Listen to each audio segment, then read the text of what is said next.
نحمده ونصلي على رسوله الكريم أما بعد فأعوذ بالله من الشيطان الرجيم بسم الله الرحمن الرحيم ألف لام ميم ذلك الكتاب لا ريب فيه هدى للمتقين. سورة بقرة شروع اول سپارہ. مخکې سورة فاتحه کې اهدنا الصراط المستقیم باغی کې د هدایت دعا و. په سورة بقره کې اوس د هغه دعا د اجابت ذکر دی. ذالک الکتاب لا ریب فیه هدى للمتقین. هغه صراط مستقیم دا کتاب دی چې تاسو د هغې دعا مانه غوښتې وه. دویم مخکې ایاک نعبد و ایاک نستعین په دې صورت کې یا ایها الناس اعبدوا د دې ذکر دی. دریم پس سورة فاتحه کې د دریو جماعتونو ډلو اجمالا ذکر و. منعم علیهم صراط الذین انعمت علیهم، مغضوب علیهم او ضالین. اوس په سورة بقره کې د هغې تفصیلا ذکر دی. د سورة بقرې د دې سورت ډیر نومونه دي. سنام القرآن یو نوم دی، بل نوم دی زهره، بل نوم دی فستاد، بل نوم دی فستاد القرآن، بل نوم دی بقره. بقره دا د غوا واقعه ده پکې، ځکه دې صورت ته سورة بقره ویلې کیږي. او د دې صورت خلاصه دا ده چې دا صورت دوه حصې دي. لومبنۍ حصه د 22 رکوع پورې اولئک هم المتقون، او دویمه حصه بیا یا ایها الذین آمنوا کتب علیکم القصاص فی القتلى. دغه ځای نه شروع کیږي تر اخري صورت پورې، صورت د اخرې پورې. په لومبنۍ حصه کې 10 مضامین دي. نمبر 1 تمهید، په هغې کې بیا د متقینو، د کافرانو او د منافقینو د دریو ډلو ذکر دی تفصیلا. نمبر 2 توحید بیان دی، یا ایها الناس اعبدوا. نمبر 3 صداقت د قرآن بیان شوی دی، وان کنتم فی ریب مما نزلنا علی عبدنا. نمبر 4 د آدم علیه السلام د تخلیق او د تخلیف قصه ذکر شوی ده. وَإِذْ قَالَ رَبُّكَ لِلْمَلَائِكَةِ إِنِّي جَاعِلٌ فِي الْأَرْضِ خَلِيفَةً. نمبر 5 د بنی اسرائیلو د حالاتو 15 قسمونه ذکر شوي دي پکې. نمبر 6 د یهودو د شبهاتو ازاله ده. نمبر 7 15 شکوې دي. نمبر 8 رسالت او د هغې متعلقاتو بیان دی. نمبر 9 د تحویل قبله بحث دی. او نمبر 10 د شرک فعلی تردید دی. دا 10 مضامین دي. تمهید دی، توحید دی، صداقت د قرآن دی، آدم علیه السلام د تخلیق او د تخلیف واقعه ده، د بنی اسرائیلو 15 قسمه حالات، شبهات د یهودو چې کوم شبهات دي د هغې ازاله، 15 شکوې، رسالت او د هغې متعلقات، د قبلې بحث او شرک فعلی تردید. دویمه حصه کې 6 مضامین دي. یا ایها الذین آمنوا کتب علیکم القصاص نه واخله تر د صورت د اخرې پورې. نمبر 1 امور انتظامیه، هغې بیان دی بګي. نمبر 2 د امور مصلحه بیان دی بګي. نمبر 3 جهاد فی سبیل الله بیان دی بګي. نمبر 4 د اولیاء الرحمن او اولیاء الشیطان بیان دی بګي. نمبر 5 د انفاق فی سبیل الله بیان دی.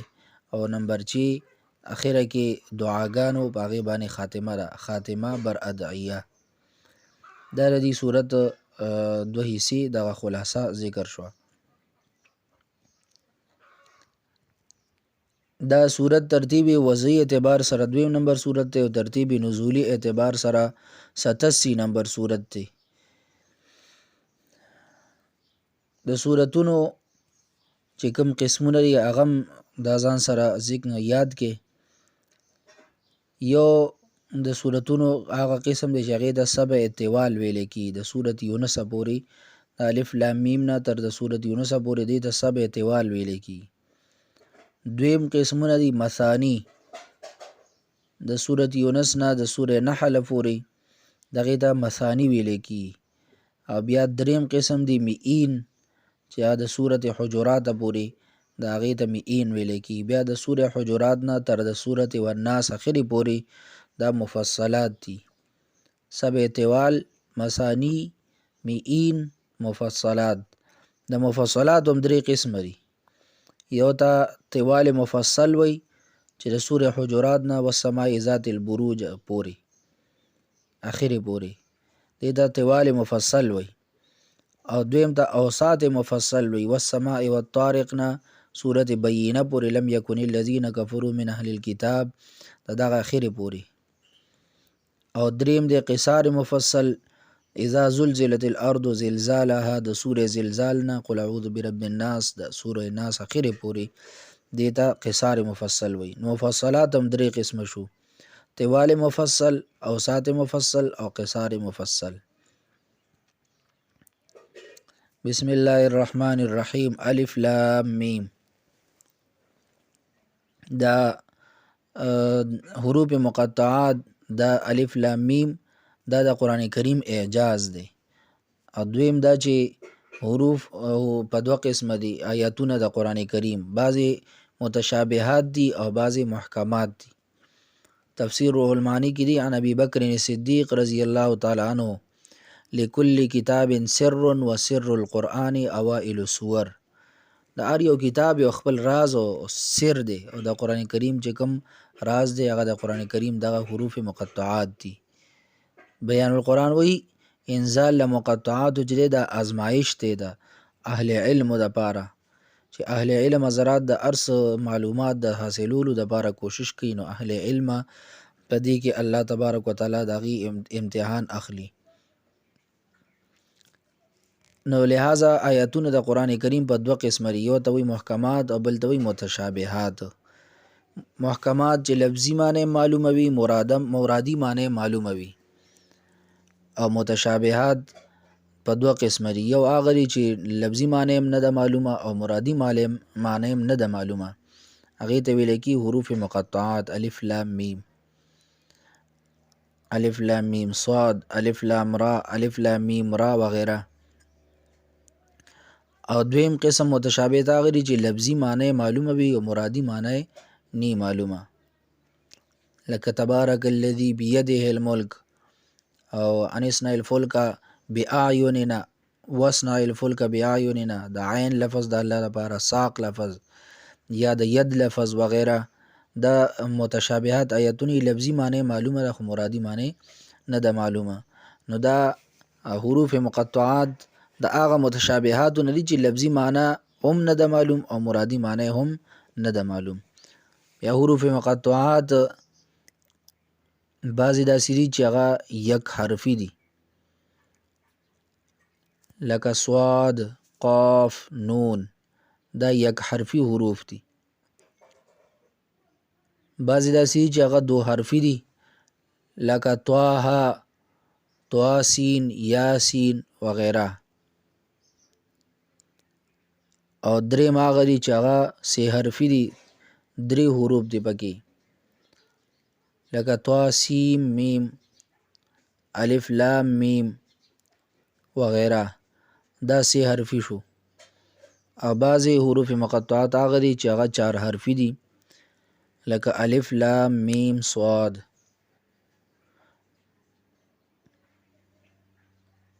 او بعضی حروف مقطعات هغه دي چې هغه 5 حرفي دي، لکه کاف، ها، یا، عین، صاد. نو حروف مقطعات هم په 5 قسمه دي. بسم الله الرحمن الرحیم. الف لام میم. الله اعلم بمراده بذلک. د دې په معنی کې موږ دقه سی وایو چې الله د دې په مراد او په معنی باندې ښه پوهیږي. ذالک الکتاب، دې کې قرآن کریم 3 صفات ذکر کی. نمبر 1 الکتاب، کامل کتاب دی.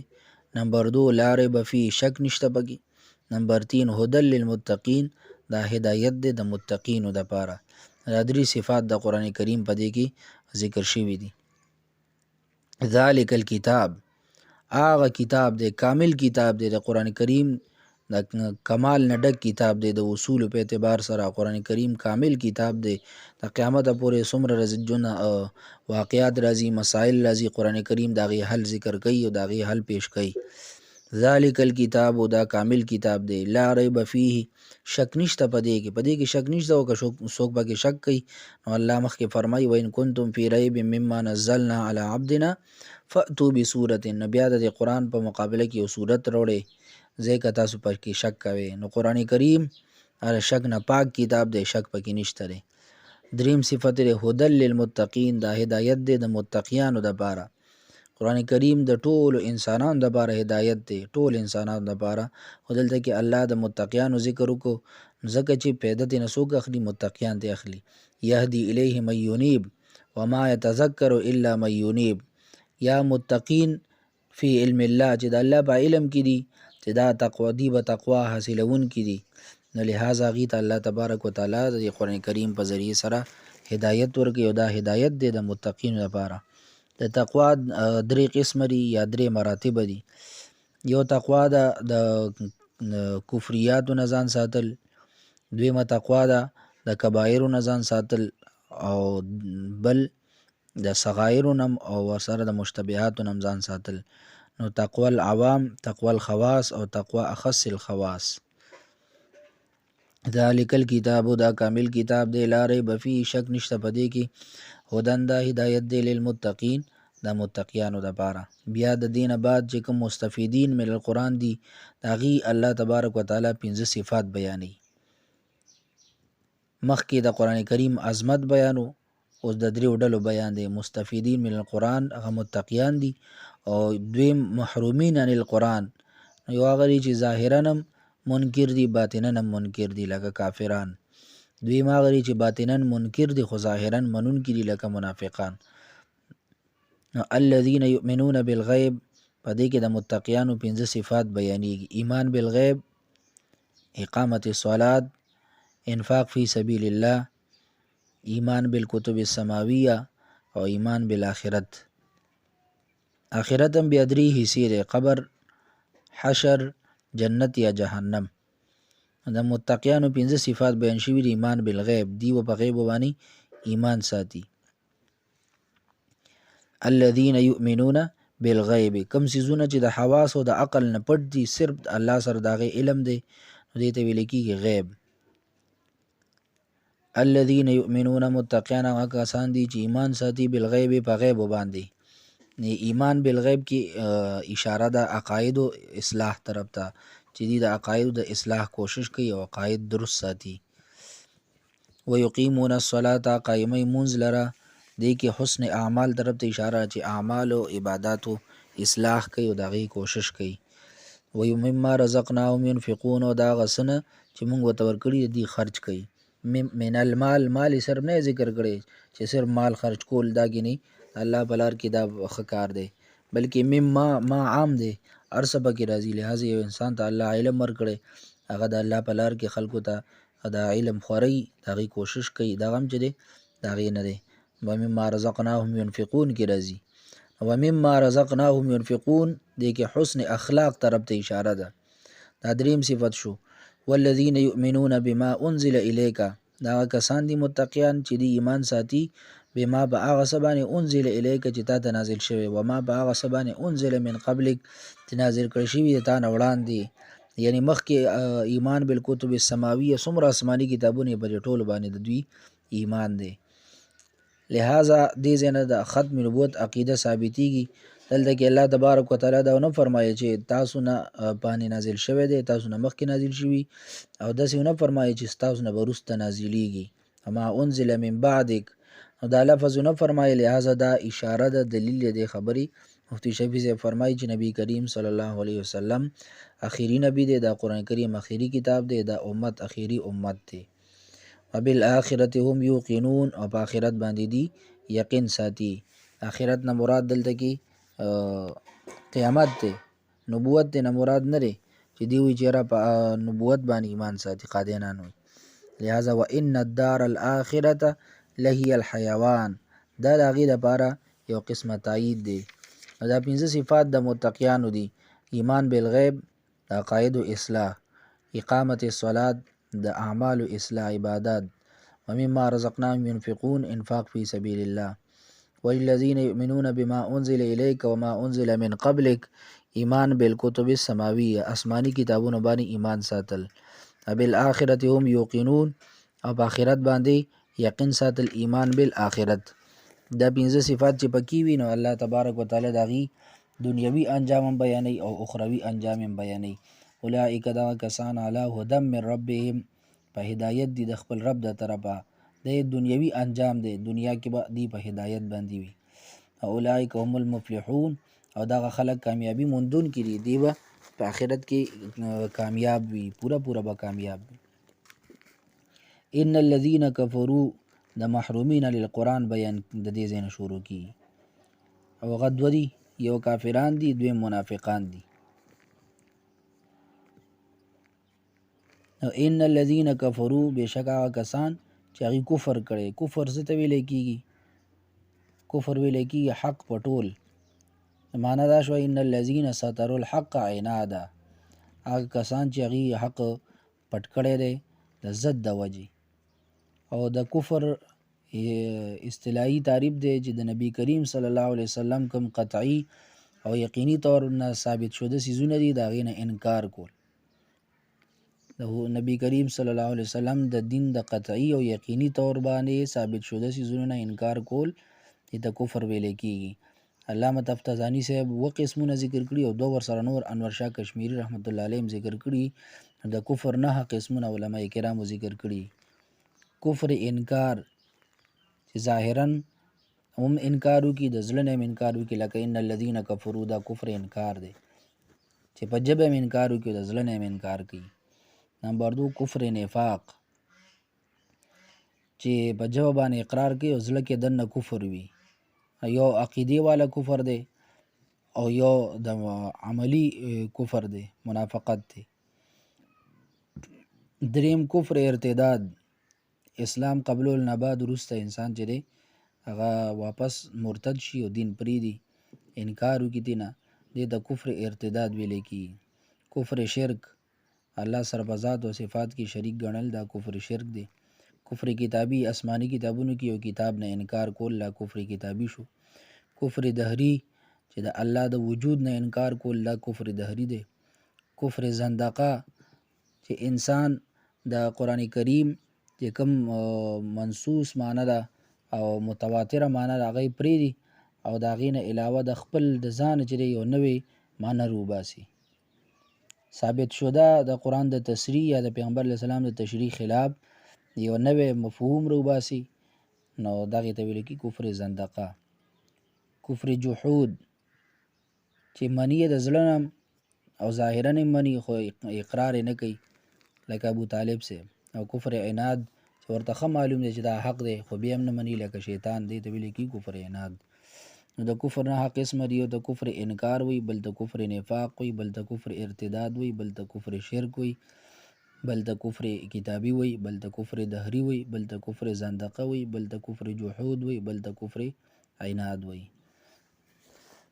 ان الذين، بشک هغه کسان کفرو چې کافران دي، دا اسم شو او لا یؤمنون دا ورله خبر دی، دا منځ کې جمله دا معترضه ده. ان الذين كفروا لا یؤمنون، هغه کسان چې مخصوص کافران دي، دی ایمان به نه وروړي. نو دې کې الله تبارک وتعالی خاص کافران یادوي، لکه ابو لهب وغیره، ابو جهل وغیره، داسې کافران ته مراد دي، ځکه چې بعضې کافران داسې دي چې هغې د آیت مبارکه نه پس ایمان نه وړی دی، هغې مسلمانان شوي دي، نو دې کې هغه کافران نه مراد. لہذا دا عام خاص عنه البعض دی، عام مخصوص عنه البعض. سواء علیهم، برابر په دې باندې انذرتهم، که تاسو دې ویروئ، ام لم تنذرهم، یې ونه یروئ، لا یؤمنون دی ایمان نه وروړي. نو که تاسو دې ویروئ که ونه یروئ، مطلب دا دی چې د علیهم په هغې برابره نبي علیه السلام ته به الله د هغې اجر او ثواب ورکوي د خپل دعوت ورکولو. لہذا دا مطلب یې نه دی چې کنې یاره بس دې ایمان نه وروړي لہذا دعوت هم مه ورکوه، دعوت درکول هغې به تاسو ته فایده میلاویږي. دا کافران چې دی حق پټي او د انکار کوي د حق نه، اسلام نه او د دین نه، لہذا د هغې انجام هغه څه شو؟ دنیوي. الله تبارک وتعالی هغه بیانوي ختم الله علی قلوبهم، د حق چې کوم د پوهېدلو حق پوهېدلو د هدایت چې کومې لارې دي، درې لارې هغه وله الله تبارک وتعالی بندي کړي دي. زړه دی، غوږونه دي او سترګې دي، دا ټول وله د هدایت د لارې وله الله تبارک وتعالی دا وله الله بند کړي دي. ختم الله مهر لګولی دی الله علی قلوبهم د دې په زړونو باندې، وعلى سمعهم او د دې په غوږونو باندې، على ابصارهم او د دې په نظرونو باندې، غشاوتن پردې دي، د دې په سترګو باندې پردې دي، ولهم عذاب عظیم او د اخروي انجام دی دې لپاره به لوی عذاب وي. د ګمراهۍ درې درجات دي: ریب، شک، دلال، ګمراهي، جدال جګړه، رین دغه رنګې ختم وغیره. دا 5 درجات د ګمراهۍ مفسرینو ذکر کړي دي. نو ختم الله علی قلوبهم، الله دې په زړونو باندې مهر لګو. او ختم لفظ قرآن کریم کې ځای په ځای راغلی. نو د ختم معنی څه ده؟ یو څیز داسې بندول چې هغه دننه څیز بار ته نشي وتی، بار څیز دننه نشي تلی. نو الله تبارک وتعالی د دې په زړه کې دا کفر داسې بند وساته چې د دې د زړه نه به دا کفر نه روځي او بهر چې کوم ایمان دی هغه به نه ورځي. لہذا خاتم النبیین د نبی کریم صلی الله علیه وسلم خاتم النبیین دی، مطلب انبیاء کرامو دا سلسله په الله داسې بند کړه چې دا کم نبی چې د آدم علیه السلام نه تر نبی علیه السلام پورې هغه ته الله نبوت ورکړی، هغه هغه نبی د نبوت نه انکار کول هم کفر دی، او بل نبی پکې را دننه کول یا د بل اقرار کول دا هم چې دی کفر دی. نو ختم نبوت عقیده دی باندې ځان پیول پکاري. نو ختم الله علی قلوبهم، الله مهر لګولی دی په زړه باندې. انسان د زړه نه کار واخلي، سوچ او فکر وکړي. دا زړه چې دی دا حدیث مبارک کې راځي په بدن کې یو ټوکړه ده د غوښې چې دا روغه شي نو ټول بدن به روغ وي. اذا الا ان فی الجسد لمضغة اذا صلحت صلح الجسد كله واذا فسدت فسد الجسد كله الا وهي القلب. هغه زړه دی. نو چې دا زړه د انسان روغ شي، عقیده یې روغه شي، نو دا ټول هر څه چې دی روغ چلیږي، ټول بدن. او زړه چې دی فاسد شي ټول بدن فاسد وي. لہذا الله تبارک وتعالی دې په زړونو باندې مهر لګو. وعلى سمعهم، د دې په غوږونو باندې الله تبارک وتعالی مهر لګو. غوږونو باندې انسان دا اورېدل کوي، حق خبرې پې اوري، قرآن کریم تلاوت پې اوري، الله دې لپاره غوږونه درکړي. په دې دا کار نه کوي، الله باندې مهر لګوي. وعلى ابصارهم، او په نظرونو باندې غشاوتن پرده ده. دی زړه ورسره شته خو لهم قلوب لا یفقهون بها، د هغې نه فقه او فقاهت او د سوچ او د سمج نه کار نه اخلي. علی سمع ولهم اعین ولهم اذان لا یسمعون بها، غوږونه شته دی خو حق پې نه اوري. ولهم اعین لا یبصرون بها، سترګې شته دی خو حق پې نه ګوري. نو لہذا الله تبارک وتعالی دنیا کې د ایمان نه راوړلو د انجام ورکو چې الله پې مهر ولګو د دې په زړه باندې، دې په غوږونو باندې، او سترګې اوله په پرده کې وساتلي. ولهم عذاب عظیم، او دې لپاره به دردناک لوی عذاب وي، دې لپاره به لوی عذاب وي. دی چې دی اخروي انجام دی.